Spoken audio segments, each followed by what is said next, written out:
ఇప్పుడు సినిమా ప్రియుల యొక్క అందరి దృష్టి అల్లు అర్జున్ హీరోగా వస్తున్న పుష్ప 2 మీదే ఉంది.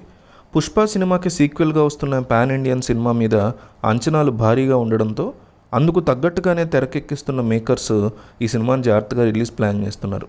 ఈ సినిమా రిలీజ్ కోసం అటు నార్త్ ఇండియా ఇటు సౌత్ ఇండియా ఆడియన్స్ ఈగర్గా వెయిట్ చేస్తున్నారు. కేవలం అల్లు అర్జున్ ఫ్యాన్సే కాకుండా సినిమా ప్రియులందరూ కూడా ఈ సినిమా కోసం వెయిట్ చేస్తున్నారు. ఎందుకంటే పుష్ప సినిమా మొదటి పార్ట్ ఇచ్చినటువంటి హై అలాంటిది. ఈ సినిమాని 2024 స్వతంత్ర దినోత్సవం రోజున ఆగస్టు 15 రిలీజ్ చేయబోతున్న సంగతి మనకు తెలిసిందే. ఇక ఈ సినిమా 2 తెలుగు రాష్ట్రాల్లో రిలీజ్ రచ్చ మామూలుగా ఉండదు.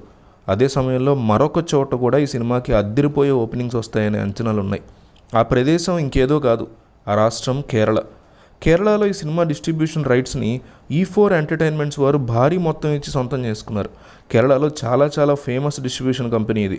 రీసెంట్గా కేరళలో సందీప్ వంగ యానిమల్ 2023 సినిమా రిలీజ్ అయింది. ఈ సంస్థ పర్చేజ్ చేసింది ఈ సినిమాను కూడా. ఈ సంస్థ హై ప్రొఫైల్ ఉన్న చిత్రాలు మాత్రమే తీసుకుని డిస్ట్రిబ్యూట్ చేస్తూ ఉంటుంది. ఇప్పుడు ఈ సంస్థ చేతిలో సూర్య సినిమా కగువ, విక్రమ్ యొక్క తంగాలన్ సినిమాలు ఉన్నాయి.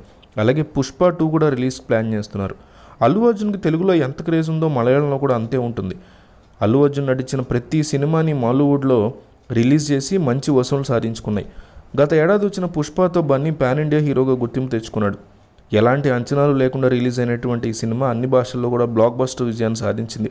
సౌత్ నార్త్ అనే తేడా లేకుండా ప్రతి చోట వసూళ్ల వర్షాన్ని కురిపించింది. ప్రస్తుతం పుష్ప సీక్వెల్ కోసం ప్రేక్షకులు ఎంతగానో ఎదురు చూస్తున్నారు. పుష్ప 2ని ఆగస్టు 15 రిలీజ్ డేట్ ఫిక్స్ చేయడానికి పెద్ద కారణం ఉంది. ఆగస్టు 15 గురువారం సెలవు. దీని తర్వాత శుక్ర, శని, ఆదివారం వీకెండ్ కలిసి వచ్చేస్తుంది. ఆ తర్వాత సోమవారం 11వ తేదీన రక్షాబంధన్, రాఖీ, ఇలా వరుసగా 5 రోజుల పాటు లాంగ్ వీకెండ్ ఉంది. ఇది కేరళలో ప్రత్యేకంగా హెల్ప్ అవుతుంది. ఆ తర్వాత 23 నుంచి 25 దాకా వీకెండ్, 26 జన్మాష్టమి, ఇట్లా వరుస పెట్టి కలిసి వస్తున్నాయి సెలవులన్నీ. 5 రోజులు ఫస్ట్ వీకెండ్, 4 రోజులు సెకండ్ వీకెండ్. ఏమాత్రం హిట్ టాక్ వచ్చినా పఠాన్, జవాన్ అని సినిమా దాటేయడంలో క్వశ్చనే లేదు. ఈజీగా 1000 కోట్లు కొట్టేస్తుంది. అది పుష్పగడి లెక్క అంటున్నారు ఫ్యాన్స్. వాస్తవానికి పుష్ప స్క్రిప్ట్ వర్క్ కోసమే దాదాపు సంవత్సర కాలంగా తీసుకొస్తున్నారు మేకర్లు. ఆ తర్వాత ప్రీ ప్రొడక్షన్ కోసం మరో 6 నెలల సమయం పట్టింది. దీంతో చాలా లేటుగా సెట్స్ మీదకి వెళ్ళింది పుష్ప. ఇక పాన్ ఇండియా లెవెల్లో భారీ అంచనాలు ఏర్పడడంతో ముందు అనుకున్న కథలో చాలా మార్పులు చేసినట్టు సమాచారం. ఇందుకోసం కొత్త సెట్స్ కూడా వేయాల్సి వచ్చింది. ఆ కారణం కూడా పుష్ప షూటింగ్ కాస్త ఆలస్యం అవుతుంది. పుష్ప ది రూల్లో రష్మిక హీరోయిన్గా శ్రీవల్లి పాత్రలో కనిపించనుంది. విలన్ పాత్రలో ఫహద్ ఫాజిల్ కనిపిస్తారు. అయితే ఈ మలయాళం హీరోలు అందరూ కూడా పుష్ప యొక్క ఆగమనం గురించి భారీ ఎత్తున అంచనాలు పెట్టుకున్నట్టుగా తెలుస్తుంది.